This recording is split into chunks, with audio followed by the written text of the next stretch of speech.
So, what if the next European energy powerhouse is not in Berlin, Paris, Brussels, or Silicon Valley?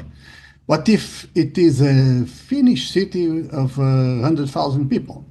Vaasa has built one of the strongest energy technology clusters in Europe.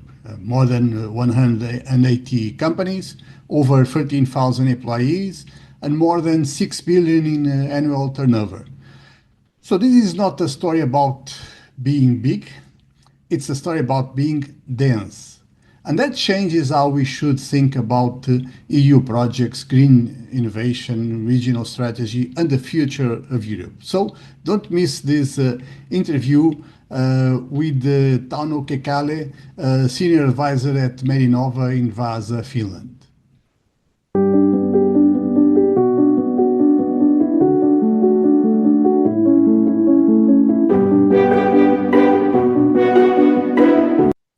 Before we go deeper, just a quick practical note. When AI, energy, trade, security, and infrastructure pressures all at once, many organizations freeze. Others move first, and they get the opportunities. You don't want that. You don't want that. Isto está uma merda. Vamos recomeçar. Dois. Before we go deeper, just a quick practical note. When you have pressures from the AI, energy, trade, security, infrastructure, green transition, digital transition, everything at once, many organizations will freeze. So many changes, such a chaos. Others will move first, and these will get the opportunities. So you don't want that. You don't want to let that happen to you. So you have the first mover opportunity radar. It helps you map those signals and identify three possible strategic moves for the next 90 days. Immediate, now, before it's too late. It is self-guided, it is practical, and it is designed to be completed in 60 minutes. You can find the link in the show notes. Okay, so welcome back to InnovEU, the EU Project Chronicles. Today I speak with Tauno Kekäle. He is the senior advisor at Merinova in Vaasa, Finland. Merinova is deeply connected to the energy Vaasa ecosystem, which is one of the leading energy technology clusters in the Nordic region. This conversation really matters a lot. You can't miss it, because many regions in Europe want to become innovation hubs. They want to be green, they want to be digital, they want to attract talent, sorry. They want to attract investors, EU funding, international partners. But many of those ecosystems will make one big mistake. They try to be everything. A bit of AI, a bit of energy, tourism, biotech, circular economy, everything. And often that produces a strategic document.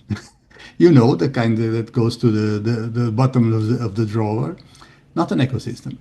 This is not the Vaasa way. They didn't build it this way. So don't miss the interview. So welcome back to InnovEU, the EU Project Chronicles. Today, I have this great conversation with I can't wait for this conversation with Merinova.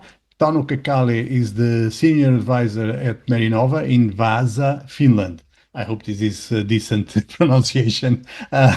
Merinova is very interesting to me. I'm really eager to discuss it, this experience, because Merinova plays a central role in the energy Vaasa ecosystem. This is one of the leading energy clusters in the Nordic region. I find amazing, interesting and impressive numbers online. 180 companies, over 13,000 employees, more than 6 billion annual turnover. Wow.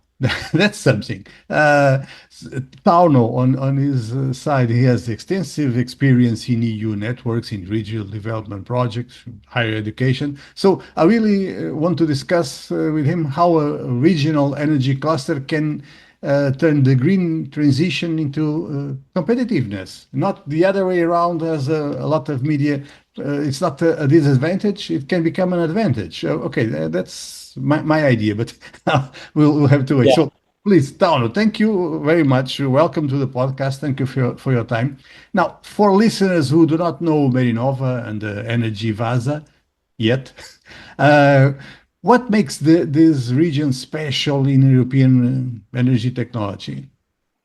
We have originally had two companies that have split and split and split and split, and now we have seven world-class big companies that are making stuff that make energy. Basically, whatever you can think of, nearly whatever you can think of, that makes electricity in the end.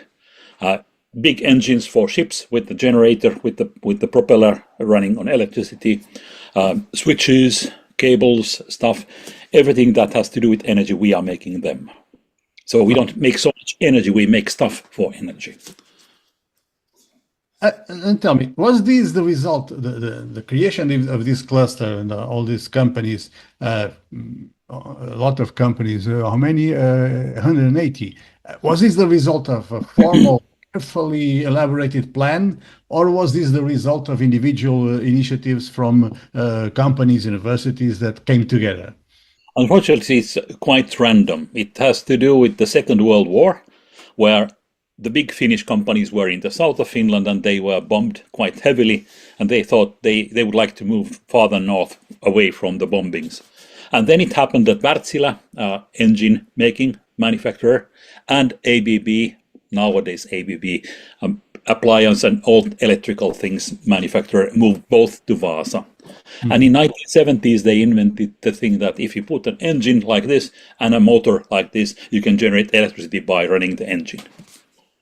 And that has then split into more and more companies and their suppliers of all kinds. And now the engines run with basically everything that engines can run on, from hydrogen to heavy fuel oil to natural gases and diesel fuels and stuff. And then from the generator, the electricity goes into different devices that also made here to make world light when you switch on the light. Okay. So what's the role of Marinova in this ecosystem? Are you a coordinator, a project developer, a business support organization? None of this? Yeah, we actually nowadays all of that. We started as a kind of startup support company for companies that ABB was spinning off. Small suppliers of this and that, departments that made small plastic parts for ABB, for example.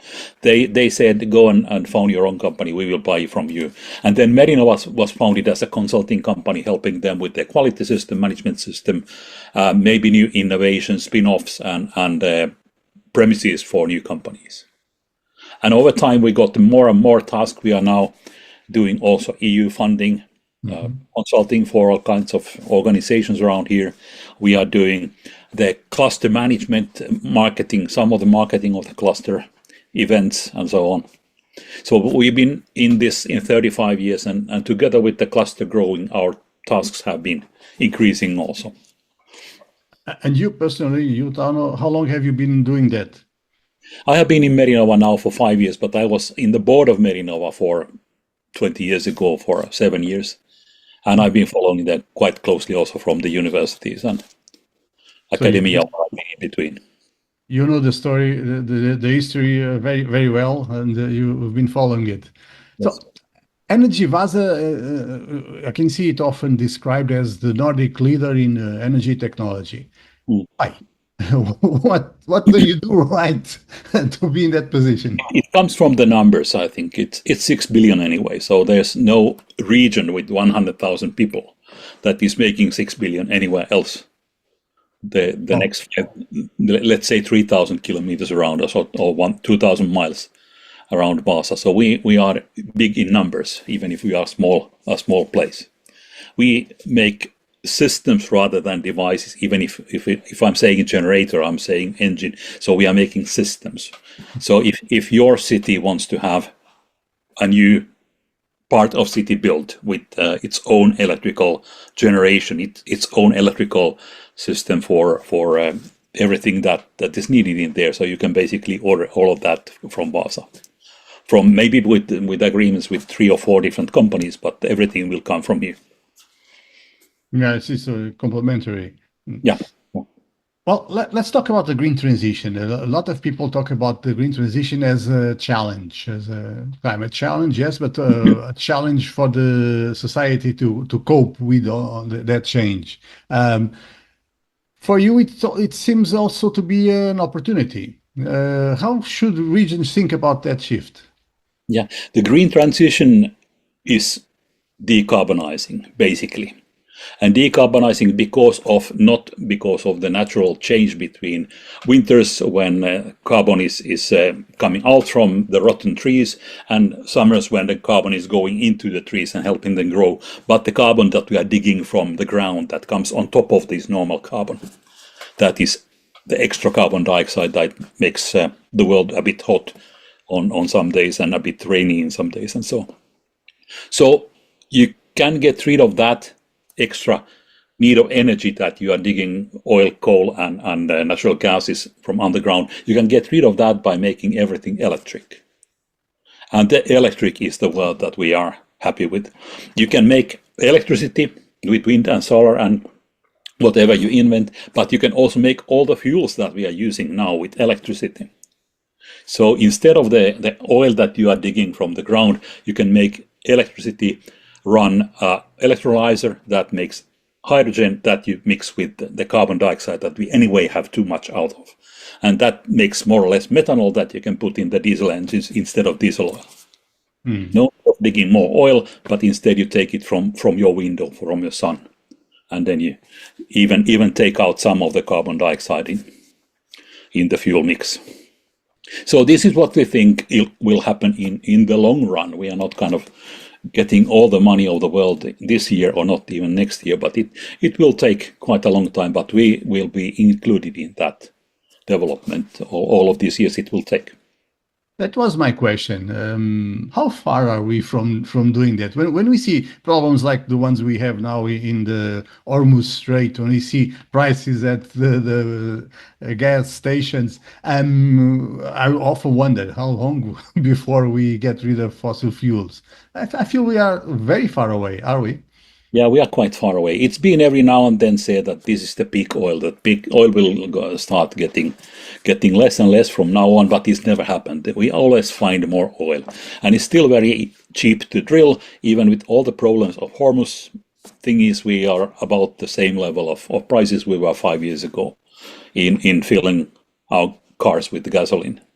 And still the hydrogen-based fuels are 3 times that. So until we get rid of the price gap, no normal person, if not threatened by guns or police, will change into the hydrogen-based fuels. Hydrogen-based fuels are still easy because they work in the same way. You go to the gas station and take a pump and you fill the tank of your car and then you drive. So they are easier than electrification of the cars, where you need to learn some new stuff and buy an expensive car. But still, the price difference is so big, so it will take a long time. Okay, so let me get back to the script of I had prepared. So, what role do EU-funded projects play in your strategy for your ecosystem? It's mostly learning. Sometimes we get a demonstrator that is making it easier for us to sell a hydrogen plant, for example. If we have one that you can fly over to Vaasa and have a look at, okay, this is how it works, this is where the hydrogen goes out, and this is where the electricity goes in, and there are the wind powers that are making this, wind propellers that are making this electricity. So it's easier to sell when you have demonstrators. And sometimes EU funds those. They have been sending us some money for the demonstrators, for the plants that we have at the moment. And they are buying some of the hydrogen to their relatively high price just to have a market for that. But they are still not paying everything. So we still need to have the investors that think that this is a short enough time for them to get their money back from paying customers. And the paying customers are what we are waiting for. For these technology companies in your region, what do they need the most to grow international? Is it funding, people, talent, demonstrations, or as you're saying, regulation? What do they need the most? I think for the big projects like hydrogen and so on, the regulation and even like regulation that would not change every 2 years would be a good thing. But actually, our companies are selling as much as they can sell. So currently, it seems that the culprit will be the amount of people that we can attract here. So we would need to have more workers in the factories, or then we need to start to source the parts and maybe even the main products from somewhere else. So people is the constraint. Yeah, we are only 100,000 still. If you're from Lisbon, yeah, and you know how many people live there, it's much more than 100,000 anyway. it is. Yeah. What about SMEs? Where do they usually struggle when they try to enter these global energy markets? What's their main difficulties? I think the main difficulty is the ramp up, because you get an order from a big producer of something, 100,000 pieces of this, and the small company has a possibility of making 1,000 pieces of this, and you cannot really kind of 100-fold your production very quickly, so you end up delivering only small parts of all the deliveries that the big companies need to have, and you of course grow with them over time, but it will take a long time. And the main culprit there is then all of the small companies are specialists in what they are making. So they have the skill, but they don't have the funding or the resources, let's say, that is missing from them. Resources in general, but particularly money. Money, yeah. Okay. Let's keep talking about energy. You mentioned before the energy systems are becoming electric more and more, digital, decentralized, but also complex. I believe you may have heard about this blackout in the Iberian Peninsula last year. Does this change the type of innovation that companies need to develop, or maybe I should say that companies can develop? Does this have an impact? It has had already. We are talking about the resilience of the electric grid quite a lot more. We are not talking so much about the production end. We are talking about the storage end and the leveling of all the loads in the grid and such systems. And I understood that this is maybe the problem that caused the blackout in Spain and Portugal for a year ago. So the grid must be, as you said, become more complex. It must be developed in a whole system rather than just put in there one more thing that produces more electricity and then hope that everything else will survive. We've heard recently the plans of the European Commission to have huge investment plan on the electric grid in Europe. When I hear that, I believe I always tend to think that, well, that goes to compensate the investments that should have been done in the past decades. Am I right? Yeah. Has the grid been neglected? You're definitely right. The countries and the EU, they are covering for deficiencies in market. It's easy to start a new solar cell because you can directly sell what comes out of that to somebody. There is a customer already. But to sell the grid balance, who would be paying for that? You, when you have a big blackout, but not any other day. And still it must be there to wait for the blackout. It's a bit like fire brigade, that it should be there, somebody should pay for it, and it's not really a business. But it must be there for the blackout day in order to get rid of all the problems that will cause. One other question that is often raised about the electric grids is cybersecurity. Data, AI, smart grids, all of these nice words that EU projects, EU programs include. But are we making any progress in there, or are our grids vulnerable? They are still vulnerable, yes. Yeah, they are getting more vulnerable with adding every SCADA or other internet connected system of adding different specifics to the grid. So everything where data comes out from, you can put data in, and you can make all kinds of problems for the users there. And of course, the companies try to compensate by hiring more people there, but we also don't have enough of the data savvy people. It may be easier to find data criminal than to find data. I hear it pays better. Okay, so let's talk about regions and innovation hubs. I believe every European region wants to be an innovation hub, but not all of them have the success that your region has.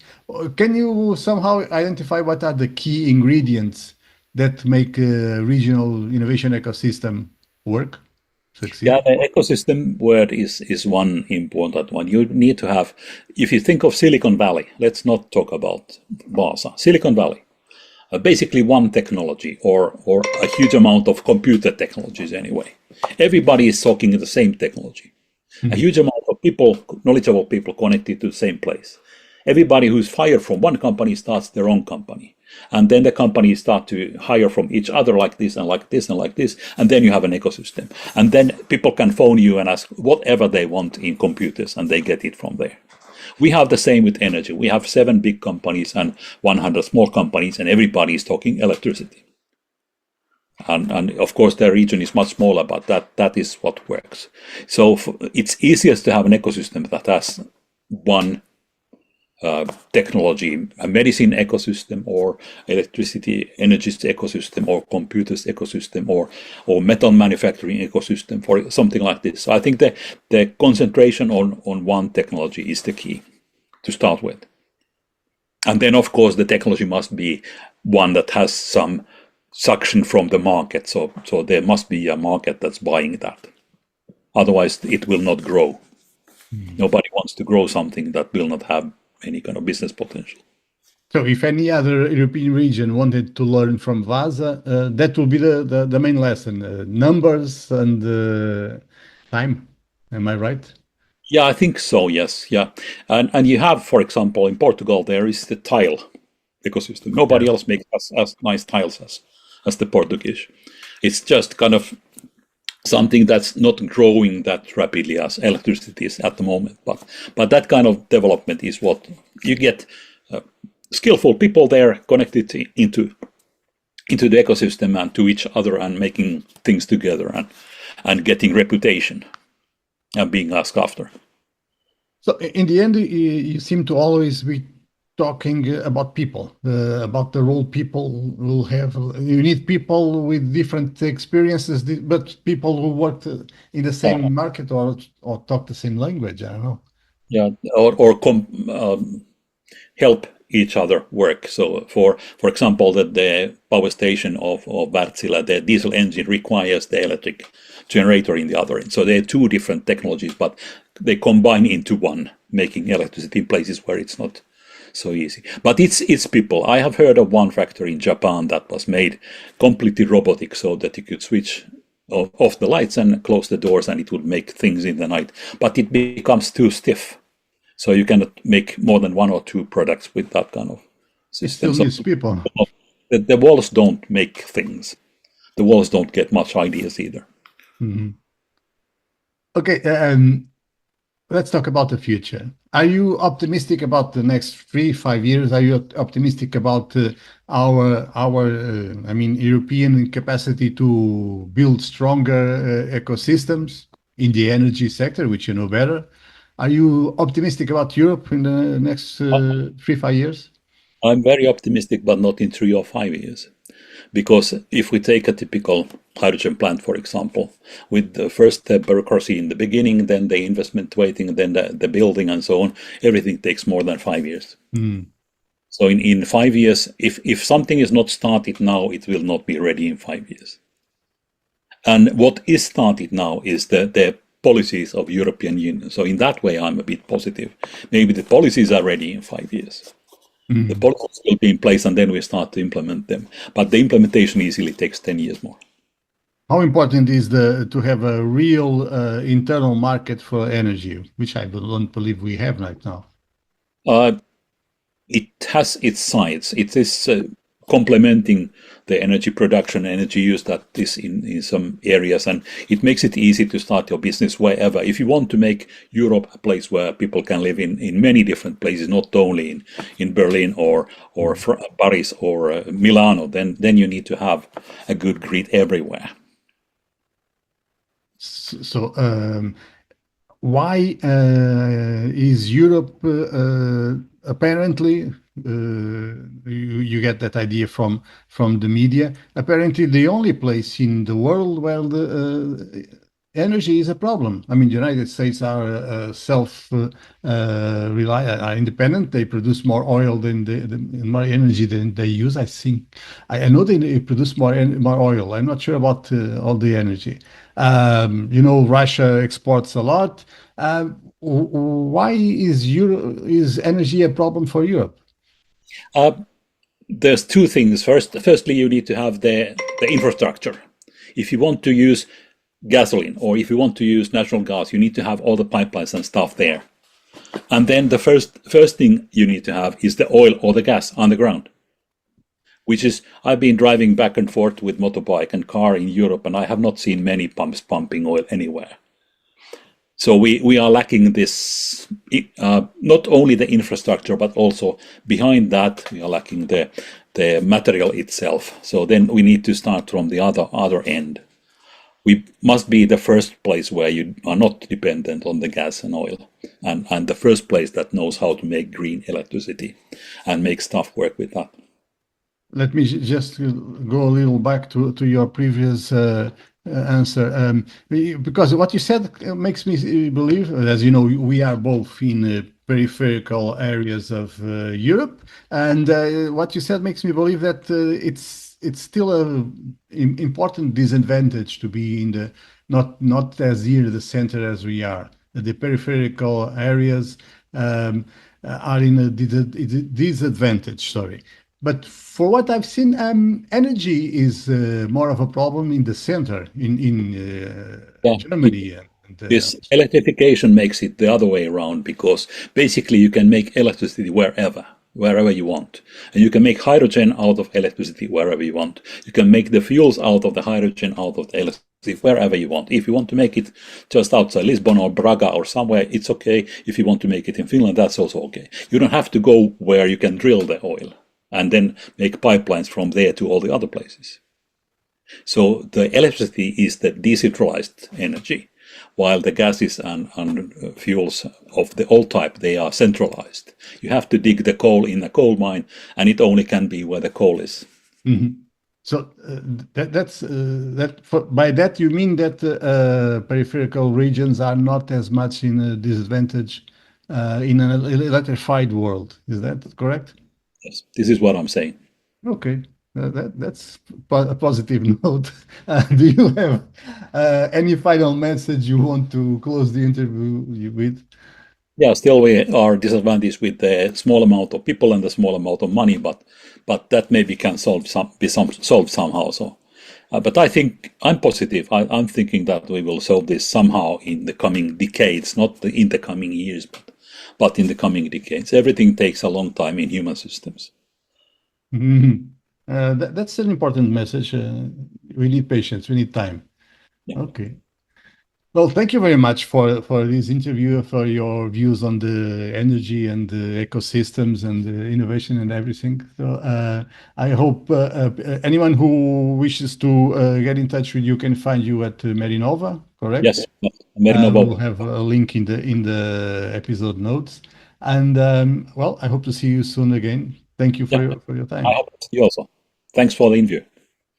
What lessons did you take from this interview? For me, I take a few lessons. First, an ecosystem is not a list of organizations. It's not a brochure.